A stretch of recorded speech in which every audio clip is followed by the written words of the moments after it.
Well, Deloitte has just come out with its latest survey on the workforce index, talking a little bit about the increments, saying that 92% of the companies plan to give an increment in 2021 versus 60% just last year, with the average increment going up to 7.3%. We have Anandorup Ghose, who is a partner at Deloitte India, here to talk a little bit more about the findings of that survey.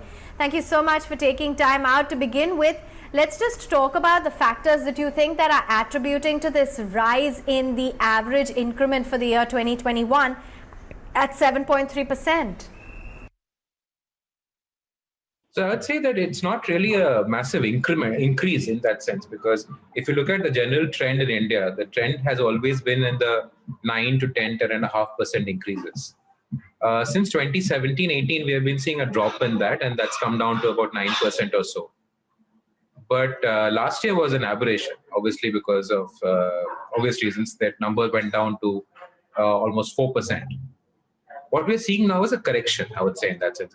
I wouldn't say it's a huge jump of any sort, but definitely a correction from what it was to a slightly different, a slightly better situation.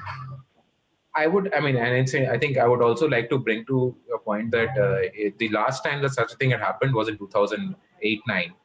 When the numbers had fallen sharply after the financial crisis.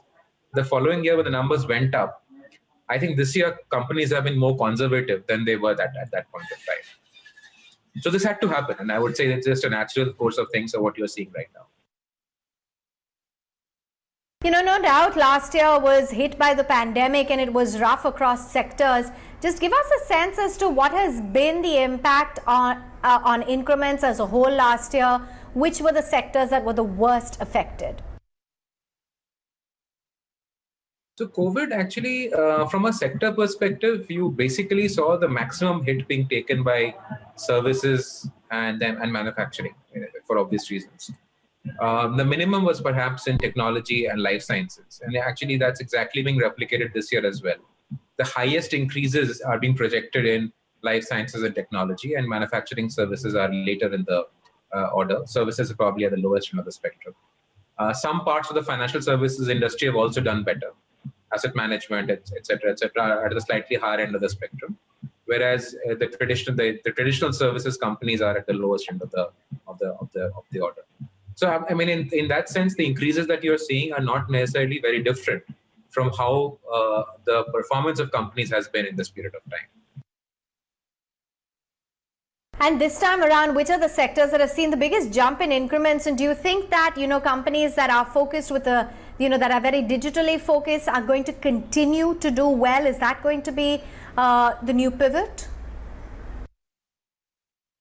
Yeah, so that's an interesting one, because, what we are seeing here is that, first of all, technology, life sciences are at the top end of the spectrum, like I said. I mean, as an industry, they're at the higher end of the spectrum.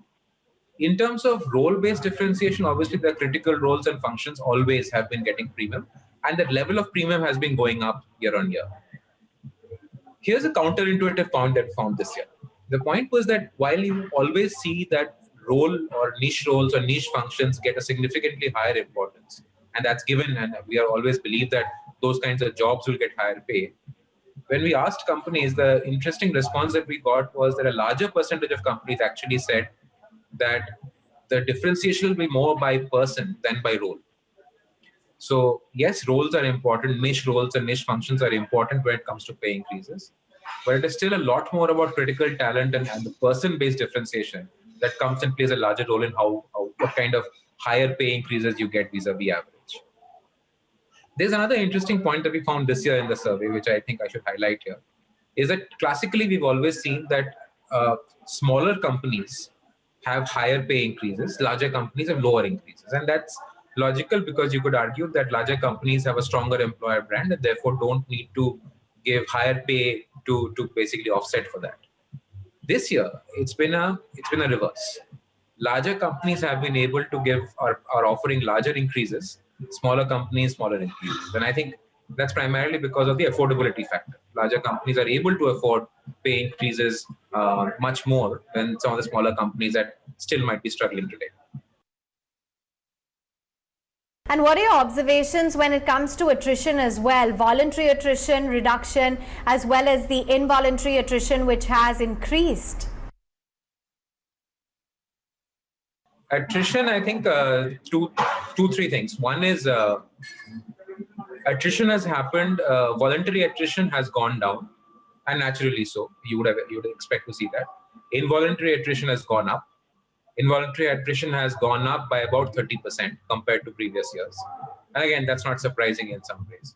I think the interesting thing about attrition is that one would like to imagine that, and that's a popular belief as well, that attrition primarily happens from technology-centric roles, or roles where IT roles and so on and so forth, the classical thought process. But interestingly, the highest attrition has happened in operations and sales roles, which in some sense are very old industry, old age. But the concentration, the chunk of attrition is in these two functions.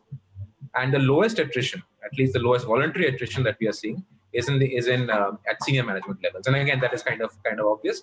But the sharp drop in senior management attrition is also interesting. It's almost dropped by about more than 35% from previous years. So those are the 2-3 things that I think. But otherwise, at an overall level, attrition has come down, and that's like I said, that's only to be expected in the current environment. And we're talking about the last financial year, the last calendar year, and obviously things are changing now as we go into the last quarter and next financial year. Things will start changing a little bit on that. The last calendar year broadly saw much more attrition. With respect to the survey, there has been an observation about women, the number of women increasing in the workforce. Do you think that the overall gender disparity equation is now improving? So in gender disparity, yeah. So we've always found in our studies, and not in this one in particular, but in general in all our studies, we found that there is no intentional gender disparity in pay. We've never seen that happen in India. I mean, there might be pockets and so on and so forth, but at a macro level, you don't find gender disparity in pay per se. What has happened as a positive this year in India is typically the ratio in India between male and female in the composition of the workforce has been about 79-21. This year, it has improved for women to about 78-22. So you would imagine it's a very minor shift, but if you take it in the larger scheme of things, it's actually a significant improvement in that sense. And just looking at the kind of numbers that we're seeing for the kind of people entering the workforce, it seems to be dominated now gradually by Gen Z. Are you seeing the trend of a younger workforce? What is the finding? So that's another data point that we found very interesting this time. I didn't expect it to be as big, but 77% of the workforce in Indian companies today were born after 1979. And so if you think about it from the perspective of this whole discussion that has happened over the last few years about Gen X and Millennial and Gen Y and so on and so forth. Now, those gens that we were talking about, that's basically almost 80% of your workforce is that category. The average working age in India, average age of employees in India is in the 30s, early 30s, late 20s. It's 29.5 to 31 is the average age. So if you think about it, people born in the 1979, 1980 are in the early 40s. So pretty much the 80% of the workforce was born after 1979, and that's going to be a major impact for organizations when they think about talent trends or HR structures or approaches and strategies. But that's the interesting reality that we have right now.